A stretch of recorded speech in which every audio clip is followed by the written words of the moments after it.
As people are coming in, I wanted to open it up for questions. Start with questions today. If you have a question that I'm going to cover during my talk, then I'm going to just tell you that.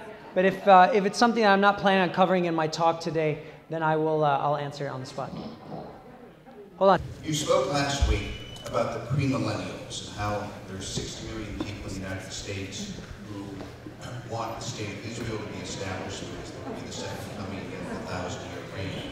The state of Israel's been with this for 60 plus years. I haven't seen Jesus yet. What's their explanation? Thank you. Well, one of the explanations, I think, is that the temple has to be rebuilt. And not all the Jews have been returned to their homeland. Two big pieces. So I think that's the easy answer. Other questions? Things you've been thinking about this week that you thought would be helpful to ask? Okay, Rodney. You know, I was going to make a comment. So You're welcome. You're welcome. I think the business of the past two presentations is really not finished, and I think that the only way to finish that even partially is to have additional presentations here from a different perspective, from a different point of view. Speak up a little bit. And I would encourage the church, whoever plans these forums, to invite speakers here who would have an alternative point of view, because some of the things we've been hearing, in particular with the film that was presented, as I've expressed myself to you last week, very pointed, very one-sided, from a fringe academic. And I think just letting it hang out there is not right. And I'd be glad to provide, suggestions for alternative people or alternative materials. And just, one kind of overall comment, I think people, all of us, need to look at the things that are spoken and presented from whatever source in a very critical manner, because these issues are complex. You have to be, none of us are historians, and even among historians, these issues are controversial. And I think you really have to be willing to study and meditate on these things and hold contradictory information in your head and really have a heart for seeking the truth, to make some progress. If you, for example, you could tell a story about World War II that I think would be very different from the story that we think is what happened in World War II. If you said, like, well, what happened? The United States sent a bunch of troops to Europe. We dropped bombs all over Germany. We invaded other countries there. We did similar things in Japan, dropped bombs all over Japan, including 2 nuclear bombs, invaded islands, locked up our own Japanese citizens, and so forth and so forth. I don't think that's the story. There's a lot missing in that story. Thank you for letting me. Thank you. Rodney, I couldn't agree with you more. And I think that if I've been saying anything, it's the importance of arriving at the truth of what happened in 1948. My dad, I'd share this a funny story and then I'll take a couple more questions. My dad one time gave a talk on Israel-Palestine, and someone came up to him and said, what about the other side? Because it was seen as very one-sided. And my dad said to the man, my friend, this is the other side. So, but if anything, I think that this isn't a one-time deal, Rodney, you're absolutely right. It's not I do a forum and then that's it. This, for as long as there's going to be a Palestinian-Israeli conflict, there's going to be the need for us to really engage and understand what's going on. And it does mean exposing ourselves to the other side. And I would definitely second that. A good way for us as a church to model what a healthy conversation looks like is to also expose ourselves to the very other side of this. So thank you. Maybe 1 or 2 more questions and then I'll dive in. Anything about the last couple of weeks, things you've been thinking about, questions? Okay. Tell us your name, brother. Hi, Steve France. I'm visiting from Redeemer Episcopal Church. And I was here last week. I thought it was very good. and I don't know if you want to get into this one, but I was wondering how your kids deal with their Palestinian identity living here in America. Okay. That's a tricky one. How much do you tell your kids, at ages 5 and 2? I'll leave my 2-year-old out of it. At 5-year-old, when we go to Jerusalem every summer, they see weapons that they don't see here. They see people standing on the streets. They see soldiers everywhere. And my son hasn't asked yet. And so when he asks and notices, because I don't want to necessarily say, hey, you see that M16? Isn't that awesome? So when he asks and becomes more aware, I'll, I think, explain to him about human nature in general. As related to the Palestinian-Israeli conflict, that can be an example to him, as I will share it with him, of many other places in the world where things like this happen. And I think important for me would be to remind my children that just because one group of people might be doing this to another group of people currently, it doesn't mean that they're bad and the others are good. And it doesn't mean that the oppressed aren't. I think very important for me is to make sure he knows the tendency in the cycle, that if the oppressed start to think of themselves as better, then they might at some point turn around and do the same thing to someone else. This is all about where we end the cycle.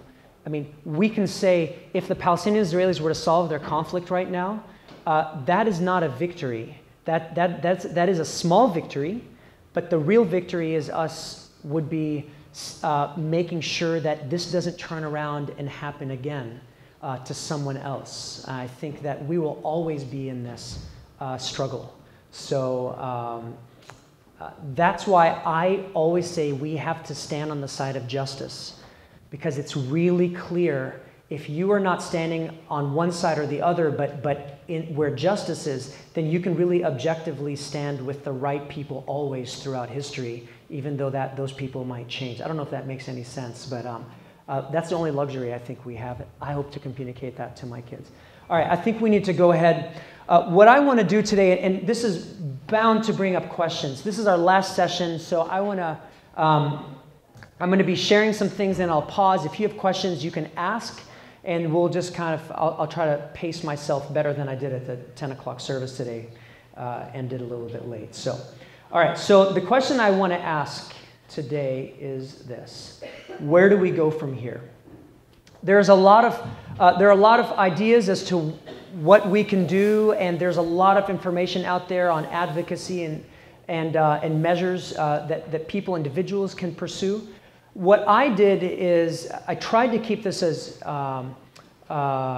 close to what I personally think are important next steps from the perspective of what we've been talking about. And what I want to start off with is coming to a very level ground where we can affirm a few very important things about all people.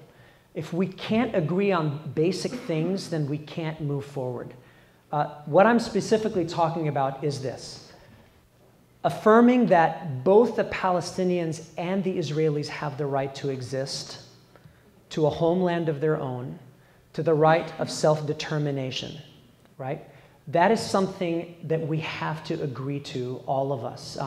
If some of us are like, no, actually one group has more of a right to that than the other, then it's very hard to move forward with what we're going to be looking at today. So just this idea that everyone's struggle is valid, that people have the right to pursue security, whether it's the Palestinians or the Israelis. People have the right to pursue getting the world to see their side. So it's really important that we don't say to one group, your pursuit of this is more important than the other. So it's just kind of to level the playing field. But what I'd like to propose today is to do it in this order.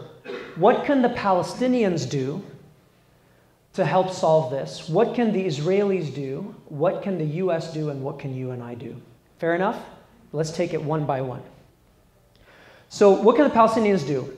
Rodney and I had a great conversation this week, and and I was mentioning, we were talking about the importance of Palestinians recognizing the right of the State of Israel to exist.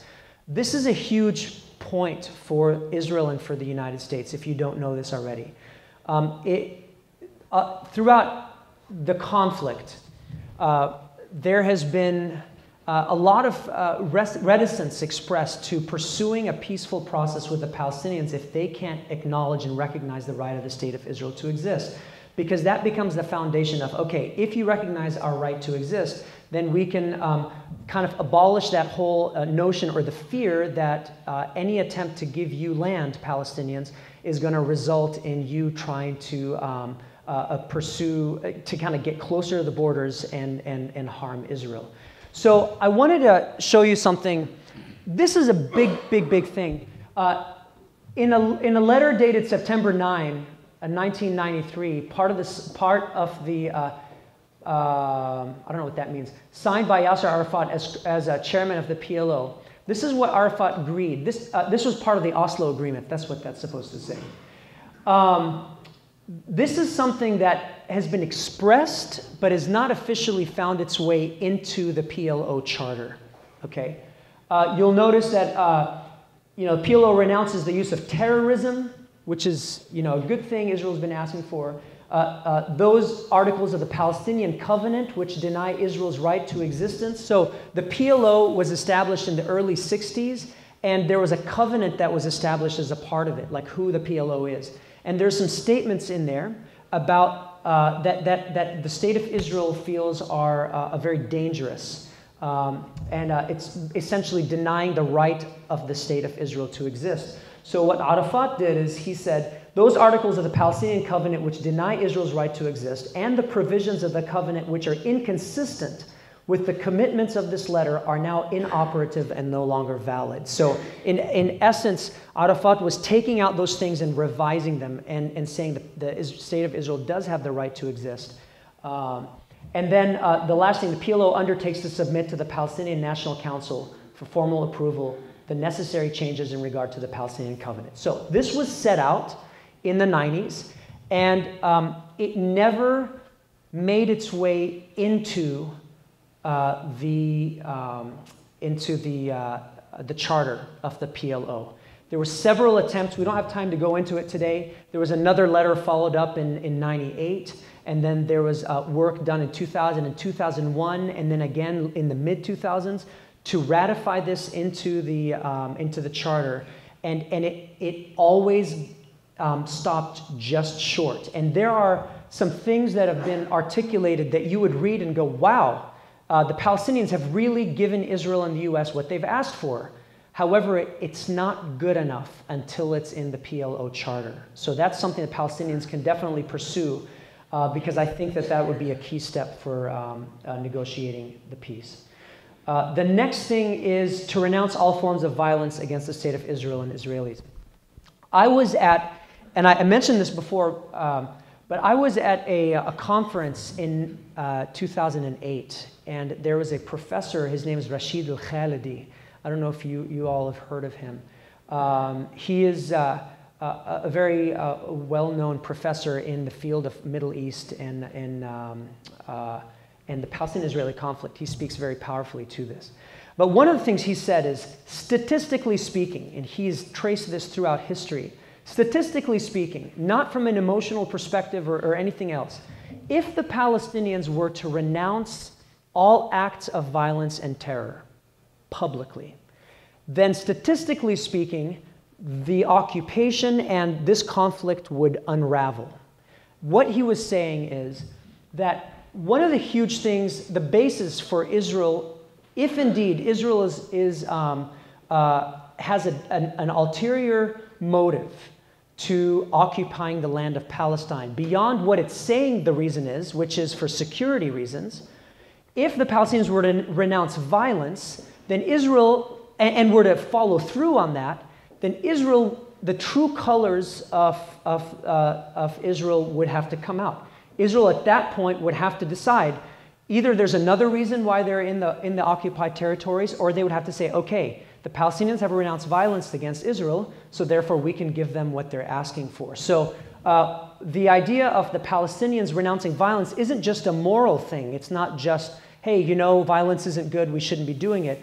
But it's more of a way of dismantling the argument behind the occupation currently. Does that make sense? Does anyone have a question about that? This is really key here. Okay.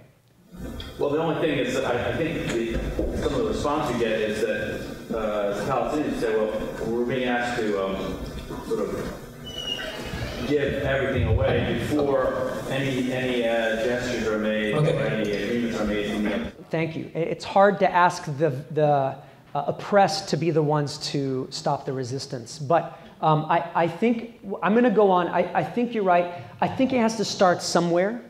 I unfortunately don't think that the person with the bigger stick is going to be the one to stop hitting first in this situation. I just don't think that's going to happen. I think that we need to rise above, and we need to really be clear about what we want for ourselves. And I think that that's a really good way to get to it, by renouncing violence. And I personally agree with that. I think violence should be abolished. David, speak up, though.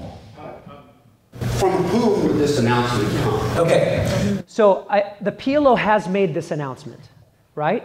And I have another document in there somewhere I can show you later. But Mahmoud Abbas just made it actually to the General Assembly in the United Nations, renouncing violence, renouncing terrorism against Israel, and all of that. But and this is the tricky part of this, is you can have the official government renounce it, but as long as you have extremists that are perpetuating it, even though they're a small segment of the population, for Israel, that's not going to be good enough. So I think that this announcement would be most powerful coming from like Hamas and like jihad and that kind of stuff, because the PLO has definitely made those announcements. And I do think that it's important to kind of, at what point do you attach anything that happens by fringe groups to the main government? You know, and at this point, Israel and the United States still attach all these little things that happen. Like if there's a shooting in the US by a government official, do we say, oh, that's the whole government doing that? No, we say it's a crazy person that just did that. Whereas in Israel-Palestine, if you have a crazy person do something, then it's the Palestinians, you know? So, John. Sari, the Palestinian security services have taken really draconian measures against the crazies on their own side, and they brought acts of violence this year down almost zero. One doesn't see any sign of reciprocity. Thank you. Okay.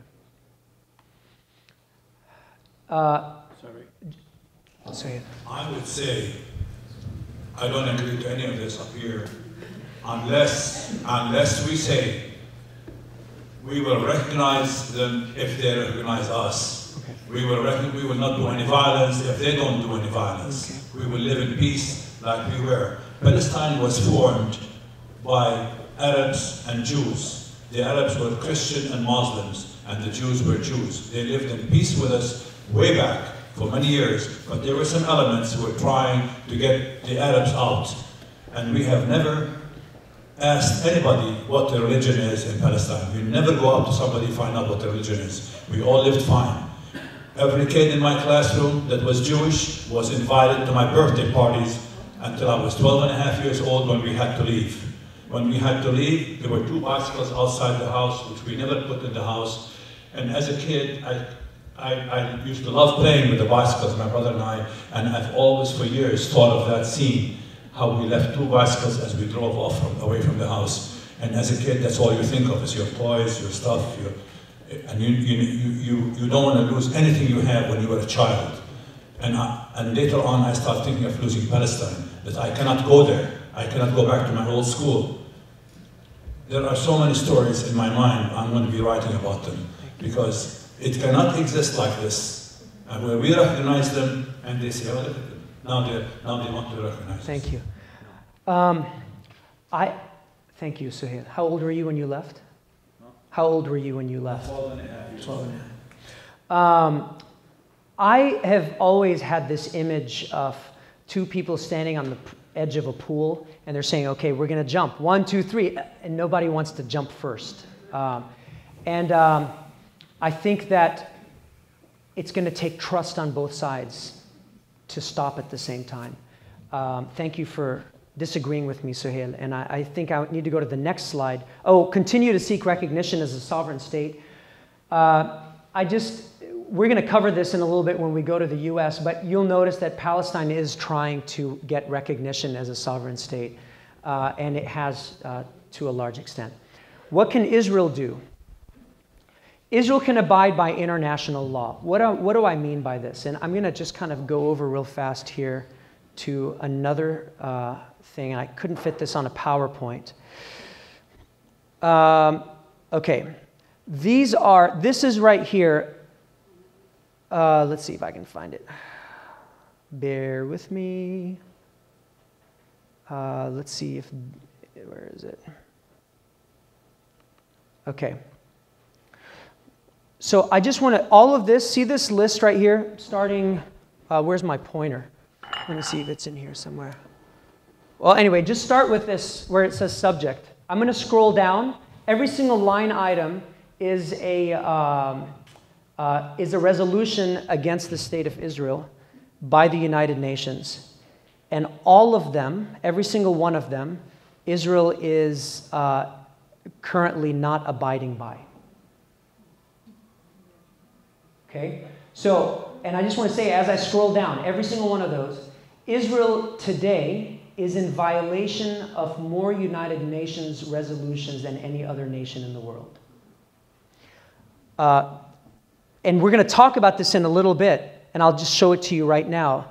But the United States also is the one to usually veto anything that happens in the Security Council.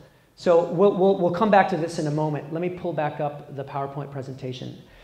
So if Israel would abide by international law, then that would be a great first step. And I want to say that what Palestinians are asking for simply is for Israel to abide by international law. We're not asking for anything else.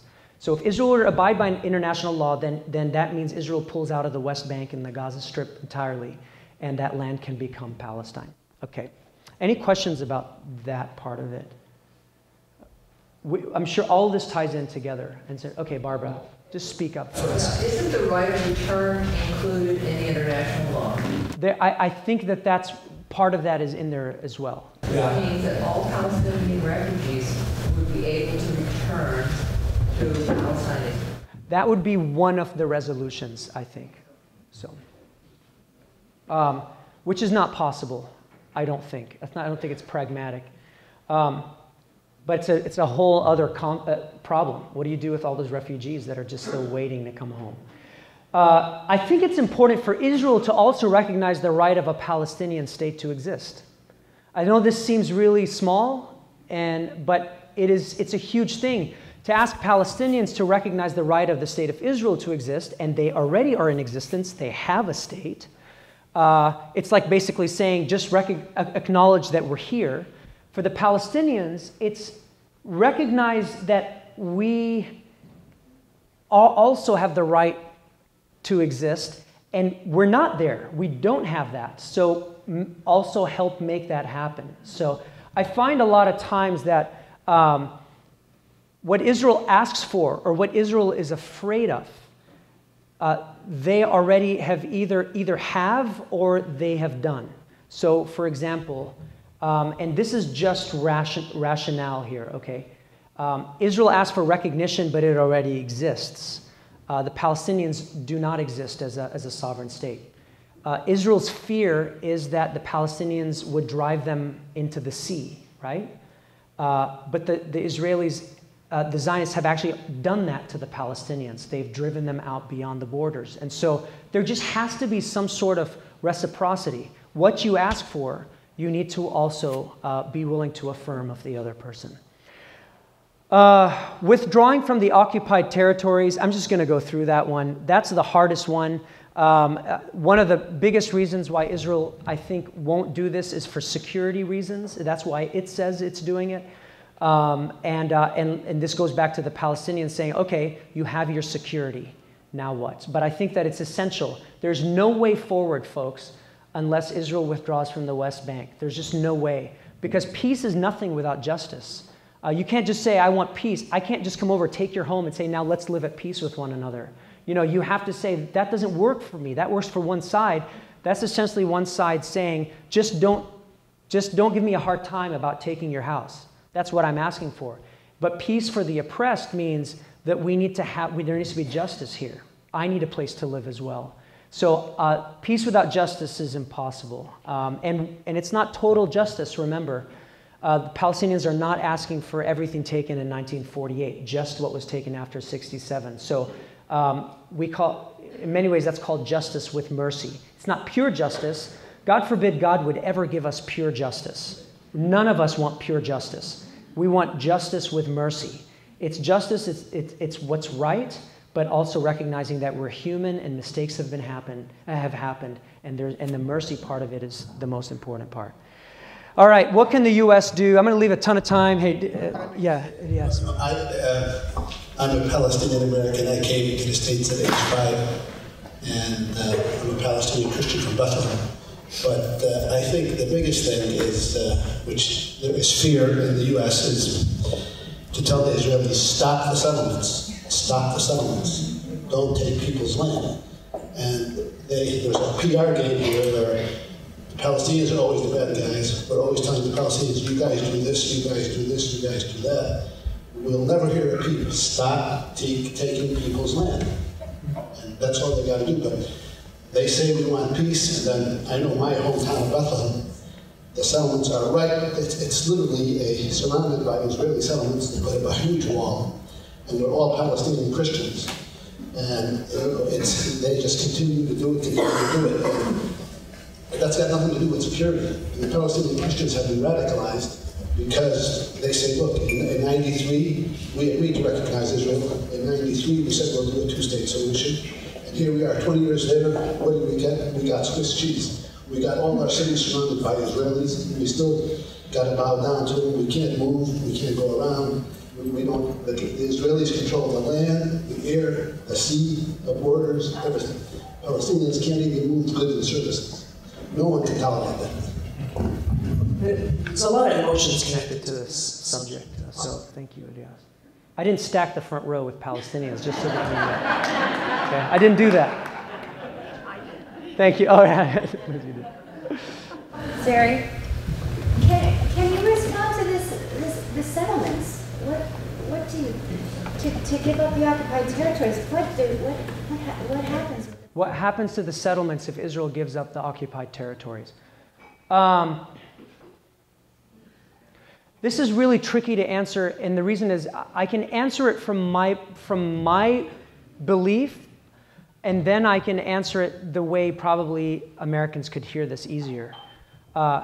My personal belief, my conviction, is that the reason those settlements exist is because it's another way for Israel to take land, and that Israel will not give that land back to the Palestinians. It's clear because they are building settlements there, and they're bringing Jews from around the world to live there, so that when it comes for the world to say, now give Palestinians their land back, they say, but what do we do with all these settlements? We can't do that. So for me, that seems clear as day. But to kind of like tone that down a little bit and to give Israel the benefit of the doubt, I would say what Israel would have to do in a situation like that, if it did say, okay, the Palestinians have to have their land, is that they would say, okay, in the same way that there are Arabs living in Israel and they have citizenships, the settlers can live in Palestine and have Palestinian citizenships. It would be up to them. They don't have to do that. They can leave, obviously, and come into Israel, which I highly doubt any Israeli would be happy with an influx of settlers coming in to Israel proper. But I think that would be a reasonable solution. One land is Israel, one land is Palestine. Anyone that lives in that land would, and then the argument obviously is, would you expect Palestinians to treat settlers well if they were part of Israel? I mean, part of Palestine. Right now, I would say probably not. Right now, but under the circumstances where Palestinians would get a state, nobody would ever want to jeopardize that. This is something we've been fighting for a really long time, that I have a feeling that any kind of small group, fringe group, would immediately get stamped out by the Palestinians themselves, because we wouldn't want to take any chance of incurring or going back. That would be a dream come true to have a Palestinian state. I really do believe that. So Marnie, and then... But do you think there's a possibility, just realistically, given how many, yes, the settlements were illegal and all that, but they are there, of land swaps, so that some of the settlements can remain and be incorporated into Israel and other land can be given to the Palestinians in exchange? Yeah, I would venture to say that if a land that is offered to the Palestinians that's viable, which means that the Palestinians can go from one place to another and have an economy and not have to negotiate with Israel to do business beyond Palestine. If they had that, I think yes. The ones that are close to the green line. The ones that are close to the green line, yeah, but not the ones that are like Swiss cheese, like my brother said. So one more question, and then I'll move on. I was just wondering what history might teach us. In this regard, I think about the disputes between Greece and Turkey. And if you go along the Turkish coast, you'll see so many ghost towns. And right beside the ghost towns, you'll see new towns that are new, 50, 70 years old. And what happened is all the Greeks had to go back to Greece, and all the Turks had to go back to Turkey. And do you think the people in Turkey would occupy the buildings and so forth that were occupied by the Greeks? No. There are cows grazing in the downtown of those towns. It's quite amazing. And I don't know if we can learn something from history and how other people have resolved these issues. I think we can learn a lot from history, honestly, especially about human nature. I think this one just so depressing. The U.S.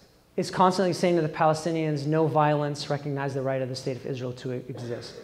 So then the Palestinians go to the United Nations and they ask for the right of Palestine to exist. They renounce violence publicly, Abbas does, and they're doing it non-violently. Think of what they're doing, right? They're asking to move forward in a very different diplomatic way.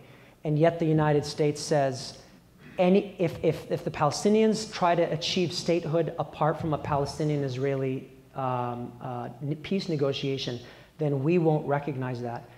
For Palestinians, what this feels like is you guys tell us to renounce violence, and then we try to do it in another way, and you tell us we can't do it that way either. Just think about what do we do? I think that it's essential for the U.S. to recognize that just because Palestinians and Israelis can't currently work out their differences, that doesn't mean that the Palestinians shouldn't be permitted to be diplomatic, I think, in that sense. So I think anywhere you see anything that's nonviolent that is trying to solve this, you should encourage it and not stamp it out. This is controversial, obviously. That's how I feel. Support international law when it comes to Israel and hold Israel accountable to international law.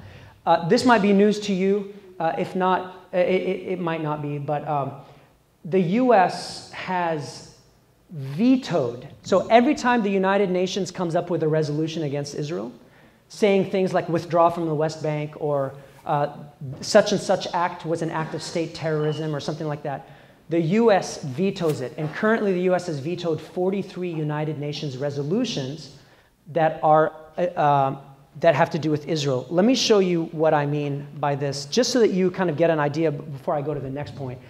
Is every one of these, I don't know where my pointer is, I'm sorry. You'll see that it says 13-1 and then one abstention. That one is the veto. Every single one of these shows you all the nations of the Security Council.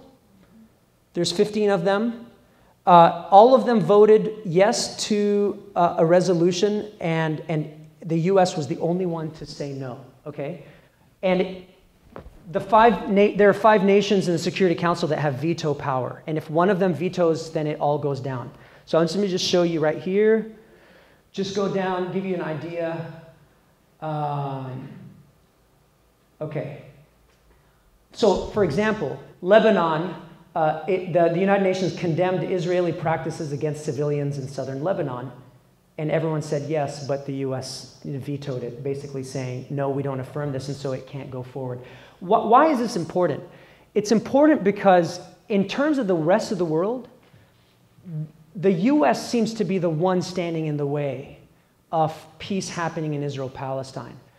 You know, Palestinians would love to not have terrorists in other part of the world use us as a reason for doing their actions.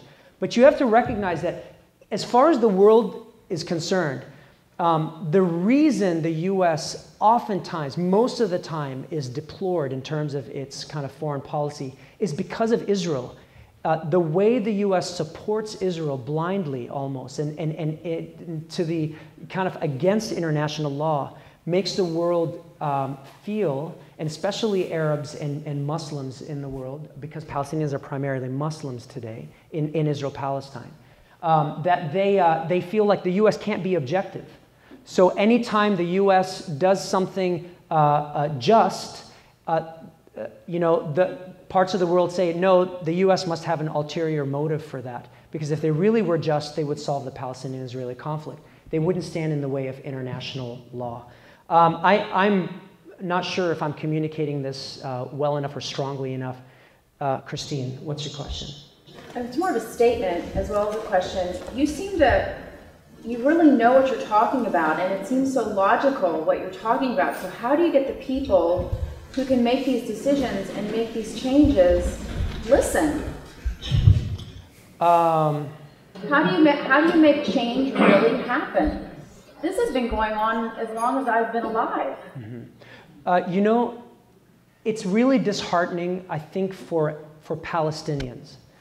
It's really hard to know that the main broker for peace, which is the U.S., is not neutral. Okay? That's one of the hard parts of this, is the U.S., and these are just facts, the U.S. gives more foreign aid to Israel than it does any other nation. And it's vetoed all of these United Nations resolutions against Israel. And so, and then they come to broker a peace, and it feels very off balance. So I wish there was an easy answer to your question, David. You've been wanting to say something. No. I guess let me ask you a question to you, and it's not to counter this in any way. What I would offer though is a secondary perspective on this, quite frankly, that as its champion, if you will, right now, the U.S. actually prevents Israel from doing things a lot worse. Mm-hmm. And the reason I offer that only because, you know, prior to that point of view, you know, we had the Suez crisis where the U.S., the British, the French, and Israel actively pursued an aggressive war on its neighbors. And it was only after we stepped in that they backed out. What you're saying is true. Has the U.S. always stood on the wrong side? You know, or if you just want to say it bluntly, no. The answer is no. The U.S. is always. I mean, I think there's been times for both. But as far as a peaceful solution to this, I think there's something to be said about the international community. I think there's something to be said about what the United Nations has to say, or what the General Assembly has to say, you know, or the Security Council has to say about things like this.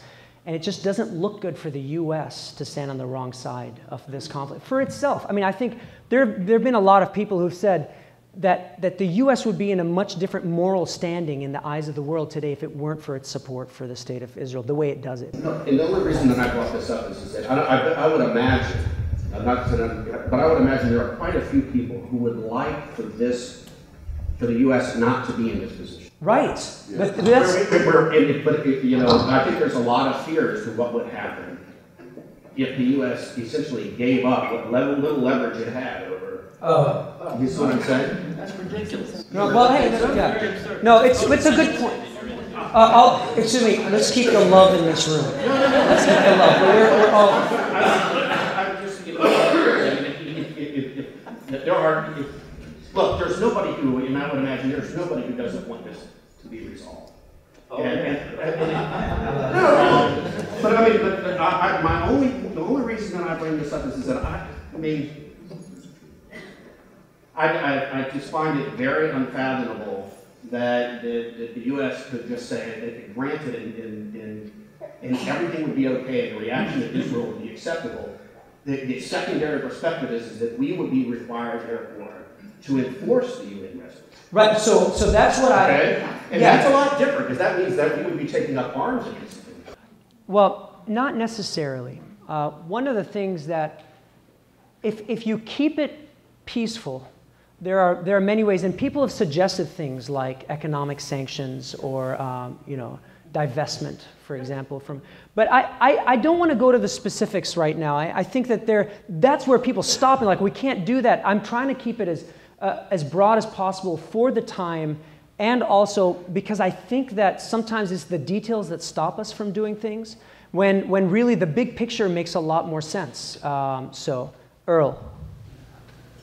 Sari, I think there's an elephant in the room that we need to address, and that is that it's very hard to speak to these types of issues with any type of effort at balance and not be viewed by many as being anti-Semitic. It's almost off the table. Mm-hmm. And the reason for that is a history of anti-Semitism. Absolutely. That started long before the Holocaust. And how do you have a civilized, a balanced dialogue when if you deviate at all from a certain script, instead of responding on one side responding on the merits, they can say, you're anti-Semitic, you are really, underneath every word you say, is another example of a hatred for Jews. Mm-hmm. And they have a history. Mm-hmm. It goes back long before 1948, long before World War II. Mm-hmm. How do you get the dialogue going safely?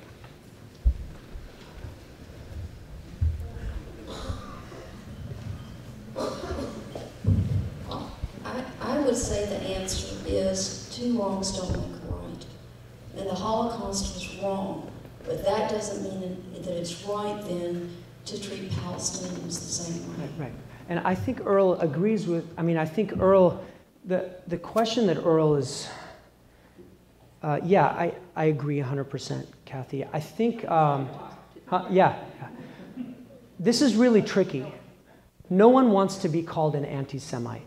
No one does. And most of the time, if you're called that, then you stop whatever it is you're doing because you don't want to persist. There is an Israeli professor, I don't know his name right now and I apologize, but I can find this, who made a very interesting observation. And I think we can use the rationale for the observation to kind of like make that for other things in our lives, but in this particular case, at one point, the way the word anti-Semite is used, okay, the way it's used most often today, at one point in time, anti-Semitism was used by those who hated Jews was used to describe those who hated Jews. Okay, that's what anti-Semitism is, used to speak of those who hated Jews. Today, more often than not, it's used by Jews to describe those whom Jews hate. Think about that for a second. If you stand against the state of Israel, they're going to label you with that title. My dad is all the time labeled as an anti-Semite. You Google my dad, something's going to come up about anti-Semitism for speaking up for justice, for speaking up for a two-state solution, and for saying that Israel has done illegal things. So I think that we need to. The reason it's so touchy, I think, is because I will be the first to say about that there's pain behind that language. When you say anti-Semitism, there is a lot of pain. People have been injured because of anti-Semitism. An entire group of people has been displaced because of it. And so no one wants to even go around that language. But to what extent do you is that language more important for one group of people than it is for another group of people? So maybe, would this be a different conflict if the Palestinians had experienced something that the whole world felt guilty about as well, or felt troubled about, and there was a title attached to that, and then anytime the Israelis did something to the Palestinians, they were labeled as, anti-Palestinian or whatever, and then everyone said no one wants to be that. I just think language is huge, Earl. That's a really hard one to navigate our way through. Chances are, with the video that's online, St. John's is going to be labeled as having an anti-Semitic rector. And I just encourage you to, just for this forum, and I just encourage you to find a way to tell them that I'm not. Thank you. So I'm going to go on. Is this, do you have to? Okay. Okay, I'm going to go on. Recognize the importance of being a neutral peace broker. I think I mentioned that. Okay, what can you and I do? We got to do what we're doing today, educating ourselves on the facts and the realities on the ground. There's no other way. Rodney, you're absolutely right. We have to educate ourselves on this. Don't take my word for it. At the end of this forum, I'll put up a slide with some resources just by Israelis. I'm keeping away from Palestinian resources just so that you don't think that I'm trying to feed you something here. But if you really care, go to original sources. Go to United Nations sources. Find out what happened in 1948 and 67. Find out what is being offered to Palestinians today. This is not about winning sides. It really is about understanding and having integrity in this conflict. You and I have to resist the temptation to choose a side and recommit ourselves to the side of justice. If I've said this once, I've said it a million times. I'm not asking you to support Palestinians, in other words. I'm asking us to be a community who cares about all people and recognizes that all people have the right to human rights. So I wonder if the church today would look different if throughout history we stood on the justice side of things, right? Typically, we're kind of seen as standing for this group or another, but what if we stood for what's right? Would more people look at the church and say, man, God is a God of love, and that's the kind of community I want to be a part of. And then advocating for what's right, I would ask you, I'm not a politician.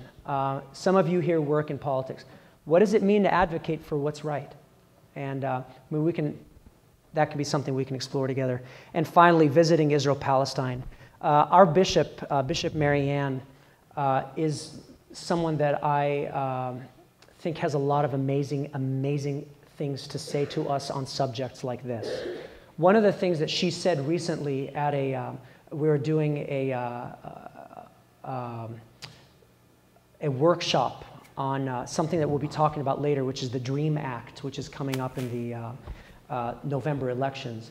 But one of the things the bishop said was, most of the time we have a gut feeling about something and we feel strongly about something on a gut level, but then we try to find language to explain that. Most of the time it doesn't come rationally, it comes on a gut level instinct, and then we try to find words to make sense of that. And that's why we end up in these arguments with one another.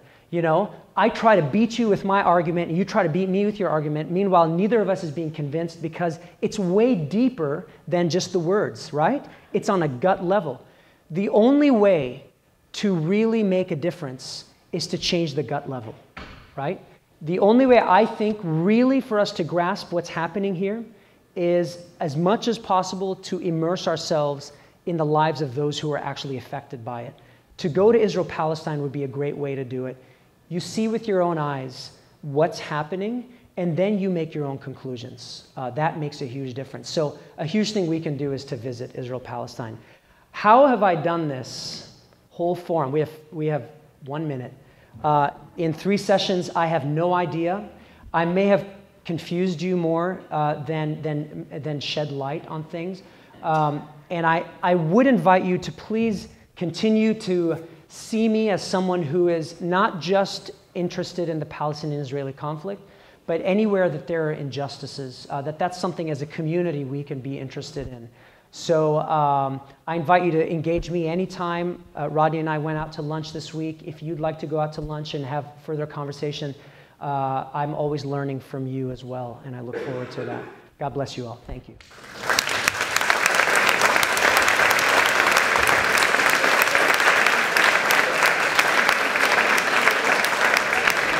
Just in case you want to write some of these down, there's a lot of sources on there, so thank you.